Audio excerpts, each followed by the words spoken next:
بہت دور ایک جنگل کے کنارے ایک لکڑی کا چھوٹا سا گھر تھا۔ اس میں ایک لکڑہارا اپنی بیوی کے ساتھ رہتا تھا، اور یہ گھر بھی اس نے اپنی محنت سے اور اپنی بیوی کی مدد سے تعمیر کیا تھا۔ وہ ایک اچھا اور ماہر لکڑہارا بھی تھا اور ایک عمدہ مستری بھی، مگر اسے مستری کا کام کم ہی ملتا تھا۔ زیادہ تر وہ لکڑیاں کاٹ کر اور بیچ کر ہی اپنا اور اپنی بیوی کا گزارا کرتا تھا۔ اس کا مستری کا ہنر خود اپنا گھر بنانے میں اس کے کام آیا۔ وہ روزانہ ناشتہ کر کے کلاڑا اپنے کندھے پر رکھ کر اور رسی اپنی کمر کے گرد باندھ کر جنگل کو چل دیتا، جہاں وہ دن بھر لکڑیاں کاٹتا اور شام کو اسی رسی میں باندھ کر اسے گھر لے آتا، جہاں اس کی بیوی دن بھر کے کام کاج نپٹا کر اور کھانا پکا کر اس کا انتظار کر رہی ہوتی تھی۔ پھر رات کو یا اگلے دن کوئی نہ کوئی اس کی لکڑیاں خرید کر لے جاتا۔ یوں ان دونوں کی اچھی خاصی زندگی بسر ہو رہی تھی۔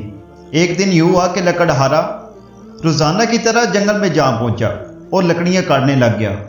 اتنے میں اس کی نظر کچھ فاصلے پر شاہ بلوط کے ایک بہت بڑے درخت پر پڑی۔ اتنا بڑا شاہ بلوط کا درخت اس نے پہلے کبھی بھی نہیں دیکھا تھا۔ اس نے سوچا، واہ کیا زبردست درخت ہے، اگر میں اس کو کاٹ لوں تو اس کی لکڑی میرے مہینے بھر سے بھی کچھ زیادہ کا خرچ بنا سکتی ہے۔ اس خیال کے آتے ہی اس نے وہ درخت کاٹنا چھوڑ دیا جس کو وہ پہلے کاٹ رہا تھا، اور وہ شاہ بلوط کے درخت کے پاس پہنچ گیا۔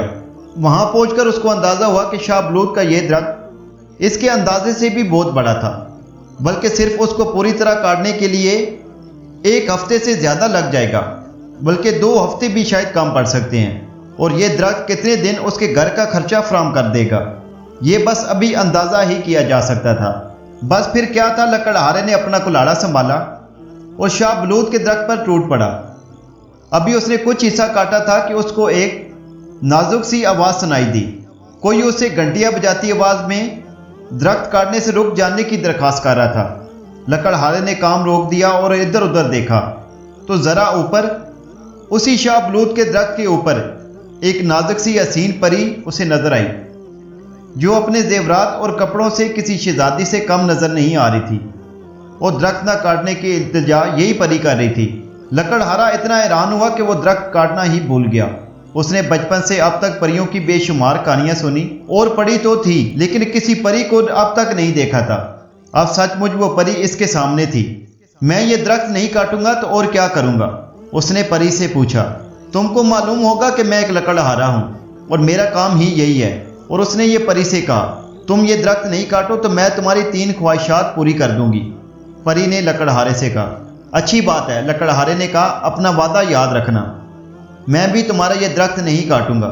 پری نے وعدہ دہرایا اور لکڑہارا اپنا کلاڑا کندھے پر رکھ کر واپس گھر کی طرف چل دیا۔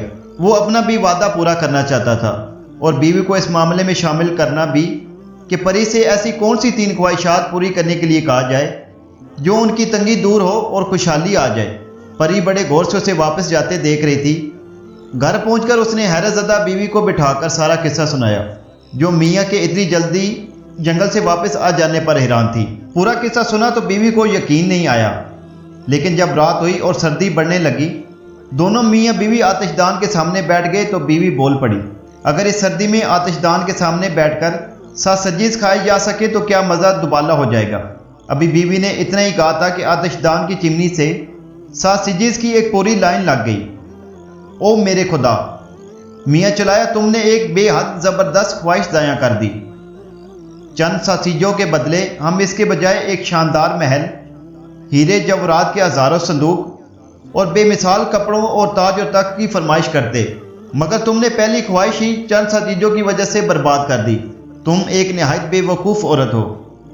بیوی یہ دیکھ کر رونے لگی اور میاں کو اور بھی زیادہ غصہ آ گیا۔ اب تم اپنا منہ بند رکھنا، تم نے بے موقع بول کر اتنا شاندار موقع ضائع کر دیا۔ ان فضول ساسیجہ کا ہم کتنے دن اور کیا کریں گے؟ اس سے اچھا ہے کہ ایک ساسیج تمہارے ناک سے چپک جاتا۔ ابھی میاں نے یہی کہا تھا کہ ایک ساسیج اٹھ کر بیوی کی ناک سے چپک گیا اور باقی ساسیج غائب ہو گئے۔ اب تو بیوی سچ مچ ہی رونے اور چلانے لگی، ہائے میں مر گئی، یہ کم وقت ساسیج میری ناک سے چپک گیا، میں مر جاؤں گی، مجھے اس سے نجات دلاؤ۔ اب میاں کے اوستان خطا ہو گئے، ان کو اب اپنی اقامت کا احساس ہوا۔ پہلے بیوی کی بے وقوفی کی وجہ سے ایک خواہش ضائع ہو گئی، اب خود میاں کے غصے کی وجہ سے دوسری خواہش بھی ضائع کر بیٹھے۔